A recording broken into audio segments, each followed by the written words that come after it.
নমস্কার, আমার চ্যানেলে তোমাদেরকে স্বাগত জানিয়ে শুরু করছি আমার আজকের রেসিপি। আজ আমি তোমাদেরকে আম ভেন্ডির একটা দুর্দান্ত স্বাদের রেসিপি শেয়ার করব। এই গরমের দিনে কিন্তু এই আম ভেন্ডি অত্যন্ত রুচি দেয়। এই গরমের দিনে অবশ্যই রেসিপিটা বানাবে, তার জন্য কিন্তু পুরো ভিডিওটা দেখবে। চলো শুরু করি আজকের রেসিপি। দেখো, কড়াই বসিয়ে দিয়েছি, কড়াইয়ের মধ্যে বেশ খানিকটা সরষের তেল দিয়ে দিয়েছি। এবার আমি ভেন্ডি কেটে নিয়েছি, একটু বড় বড় করে ভেন্ডিটাকে ভেজে নেব। তো ভেন্ডি যদি সাইজ বড় হয় তোমরা তোমাদের মতো করে কেটে নেবে, খুব বেশি লাল করে ভাজার দরকার নেই। তো আমি কিন্তু হালকা লাল করে ভেজে নেব। আর ভেন্ডিগুলোকে কিভাবে কেটেছি তোমরা বুঝতেই পারছো, একটু বড় বড় করে কেটে রাখলে ভালো লাগে। তো ভেন্ডিটা দেখো ভাজা হয়ে গেছে, এবার আমি উঠিয়ে নিচ্ছি। একটু কালার ধরলেই উঠিয়ে নেবে, খুব লাল করে একদমই ভাজবে না। তো পুরো ভেন্ডিটা উঠিয়ে নিয়েছি। এবার ওই কড়াইয়ের মধ্যে দিয়ে দিচ্ছি আমি হাফ কাপ মতো জল। এবার জলের মধ্যে আমি আম সেদ্ধ করে নেব, তার জন্য আমগুলো আমি কেটে নিয়েছি, লম্বা করে দিয়ে দিচ্ছি। তো এখানে এত গরম যে গরমে ফ্রিজে থেকেও কিন্তু আমগুলো দেখো একটু হলুদ হলুদ হয়ে গেছে। তো এর টকটা যায়নি, টকটা একই রকমই আছে। তো আমটাকে একটু হলুদ দিয়ে সেদ্ধ করে নিচ্ছি।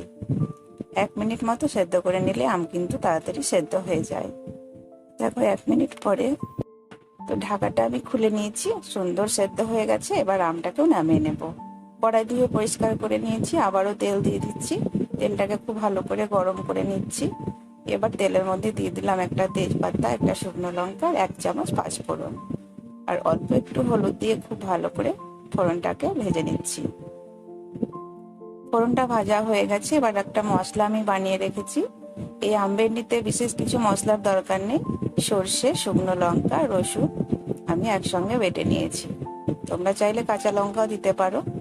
তো মশলাটা দেওয়ার পরে স্বাদ মতো লবণ আর হলুদ দিয়ে দিলাম।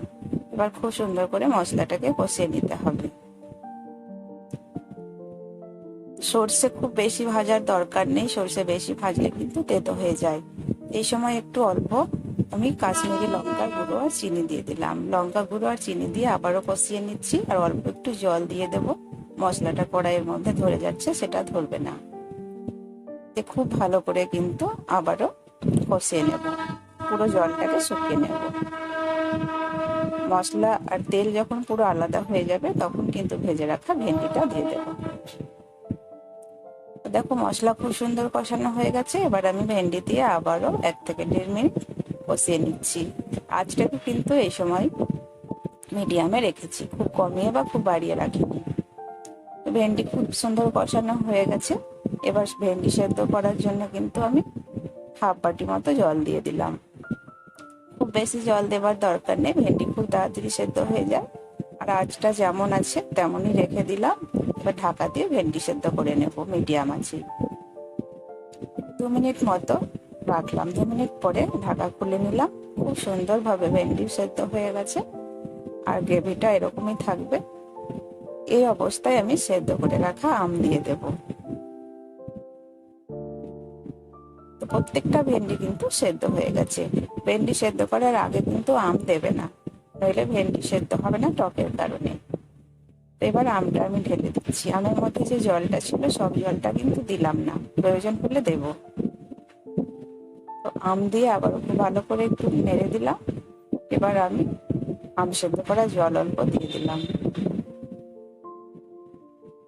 খুব ভালো করে মিশিয়ে নিচ্ছি। আবারও কিন্তু ঢাকা দিয়ে 1 মিনিট রান্না করলে আজকের রান্নাটা একদম রেডি হয়ে যাবে। আর লবণটা তোমরা একটু চেক করে নেবে, একটু টক ঝাল মিষ্টি এই রান্নাটা ভীষণ ভালো লাগে। দেখো আমি কিন্তু 1 মিনিট পরে ঢাকাটা খুলে নিয়েছি, কত সুন্দর কালার এসেছে তোমরা দেখে বুঝতে পারছো। আর স্বাদটা তো না বানালে বুঝতেই পারবে না এর কেমন স্বাদ। আমি বলবো অবশ্যই তোমরা বাড়িতে বানিয়ে খাবে। আজকে রান্না কিন্তু একদম রেডি। তো এখন গ্যাস অফ করে নামিয়ে নেব, আর গরম গরম ভাতের সাথে সার্ভ করার পালা। ভীষণ সুন্দর একটি রেসিপি, গরমের দিনের জন্য একদম উপকারী রেসিপি। সবাই কিন্তু তৃপ্তি করে ভাত খাবে। যারা ভেন্ডি কখনোই পছন্দ করে না তারাও কিন্তু ভালোবাসবে। আজকের রেসিপি ভালো লাগলে অবশ্যই একটা লাইক আর শেয়ার করতে ভুলো না। আর আমার চ্যানেলে যারা নতুন, চ্যানেলটাকে প্লিজ সাবস্ক্রাইব করার অনুরোধ রইল। আর আর এরকম নতুন নতুন ভিডিও পেতে পাশে থাকা বেল বাটনটি অবশ্যই ক্লিক করে দেবে। আজকে এ পর্যন্ত, দেখা হবে পরের ভিডিওতে। ভালো থেকো।